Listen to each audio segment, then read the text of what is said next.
24 décembre 1954, notre engagement d'agir tous ensemble.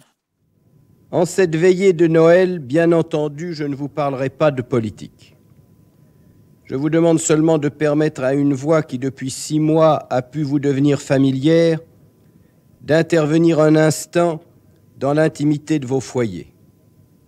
Ce sera pour vous apporter les vœux de quelqu'un qui, à la place où il est, a le devoir de penser constamment à ce qu'il faut faire pour le bien commun, de quelqu'un qui doit par conséquent se représenter à chaque instant vos peines et vos soucis, vos joies et vos espérances, d'un homme, je dois l'ajouter, que ses responsabilités conduisent souvent à faire des choix difficiles, parfois cruels, d'autant plus qu'ils ne sont pas toujours, tout de suite, compris par chacun.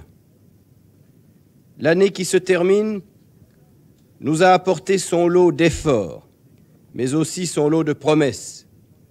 Une guerre a pris fin.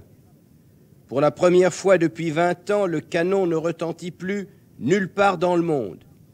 Pour bien des familles, cette fête de Noël, où s'affirme d'âge en âge l'immense espérance des hommes à la concorde et à la paix, prend ce soir son sens profond. Mais Noël, c'est aussi la fête des enfants. C'est comme un anniversaire qui serait le même pour tous les enfants du monde.